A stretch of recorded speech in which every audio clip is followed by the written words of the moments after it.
Lovely the women of suburbs in summer, sitting on doorsteps to talk in the sun, with their hairdos and magazines on lives of the famous, and their children amock in the gardens. They talk of old times as they gather, of girls in their heyday at party and dance, when love was a brightness of seasides in summer, and promises flowed easily as waves.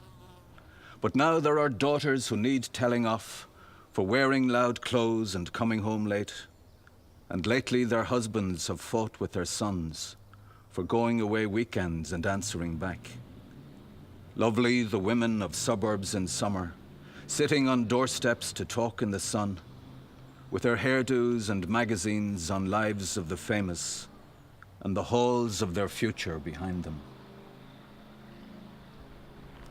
I didn't know Sean terribly well in the primary school below. We were both in the school band, but he was 2 years older than me.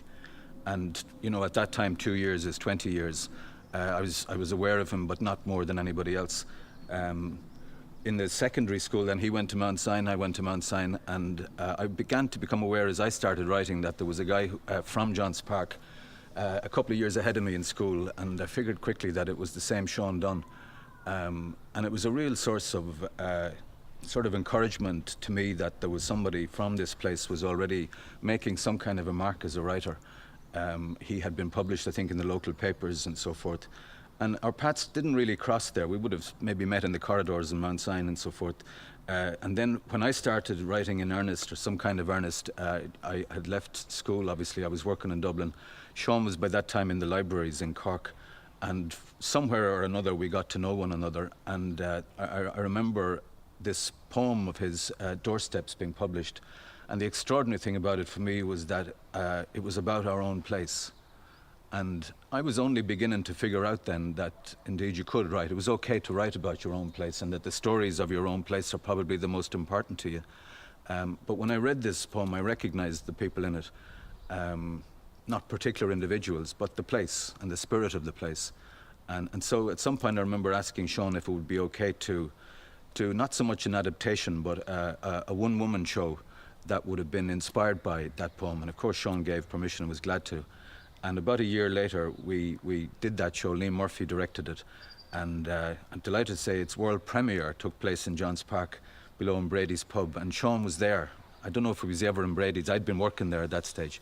I don't know had Sean ever been in the place, but we had a great night there. And it was a lovely piece, and I kind of owe him that, you know. So, Jim, what's your memory of the guy? I know you didn't know him when you were young, but you know, as a writer, you know, what was your memory of him? I think the most important thing he did for me was give me encouragement. Like writers weren't grown on the trees where we lived, and even if I didn't know him terribly well then, when I began to write myself, both of us were still living here. Sean was based in Cork, but was still coming back here at weekends, and I used to hook up with him. I remember his long green army coat and his goatee beard and the long hair, and he was kind of like a Che Guevara figure, you know. And he'd be telling me stories of Cork, about the Long Valley and places where he drank, and I developed this sort of mythic view of him. And for me, like, if you wanted to be a writer, you had to kind of look like that, and I didn't. This was always and continues to be a source of some concern for me. But he was a terrific encourager. I remember one wonderful evening that we had a couple of drinks together in town when he was down for the weekend. We were down in a pub called Quan's, no longer existing, down in Gladstone Street. And it was my first time really going to a pub in town. And Sean was my passport to that. And then we went down to the Royal Bar and the Queen's, I think, and ended up getting pig's toes in Charlie Upton's and walking through the park. And if that's what writers did, then it's cool, you know. And I remember we kind of were so animated, like the hands were going every direction. And the following morning, and Sean reported the same thing, that he was virtually blind from the goo from the pig's toes, you know. So a very intellectual evening was had by all. He was a great guy. He was a wonderful writer. It was a great honor to me that we were published by the same publishing outfit. Indeed, in the same year, Sean's first collection was Against the Storm, published by Dolman Press in 1985. But a few years later, in the same year as Moonshine was published, Gallery Press published The Sheltered Nest, which was Sean's second collection. And it was a real honor and a real thrill for me that two boys from this place were published by the same company, and as I said, more than anything, a great encourager. My last memory of him was 3 weeks before he died. I met him in Cork.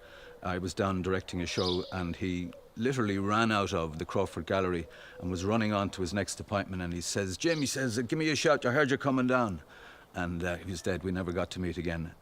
But a great man, a wonderful writer. And he was very, very proud of this place. You know, and everybody will have spoken about that wonderful memoir, In My Father's House, and it meant so much to him, as somebody who didn't live here anymore, to be able to recall his childhood here. It was a wonderful book, and I know it's a book that everybody in Johns Park is very proud of. I had the privilege of reading it at a Johns Park gathering down in the Butler Hall about a year ago, and my God, did it have an effect, you know. And were you at the reading down in the Butler Community Centre when Sean, I think, first published it? That's right, back in 1991. I'm not sure if it was Arts for All, but some version of that. I helped to organise that reading, and I remember us going handbilling every house in this estate because we knew how important it was. And it was so important to Sean to be able to launch it there and to read it there. And it had such a resonance. It was brilliant. Yeah, and yeah. Eddie Winbury, I think, was the chair, or he kind of facilitated. Well, who better than Eddie Winbury to do it? As I said, he was intensely proud of the book, but of being able to give back his story, which is also the story of so many people on this road and around Johns Park. It meant a lot to him. There are, as you know, and you'll hear it in the film you're making, very many different versions of Johns Park, but that's another story. So I remember when Sean was reading, he would stop every now and again and he'd say, "Mary, you remember that?" And Mary then, whoever in the audience, would take up the story. Yeah. It was really funny because everybody put in their own tuppence head. Yeah. I think what was really special to him about it, amongst other things, but something that meant a lot to him was that, by definition, as a poet, you know, there's a certain distance between the poet and the community. It's almost a necessary one.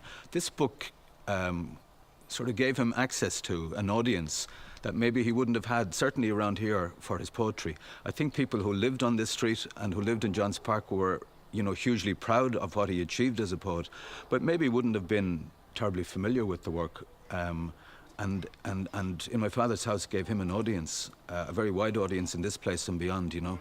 Hi, Saki, how you doing? Good. They're talking about Mr. Dunn here. And a noble man, you couldn't be talking about a better man. Yeah, yeah. Better one of the founding members of the Parliament in the parish. That's right. Yeah, the great Richie. No, I'm telling you, right? How are you keeping?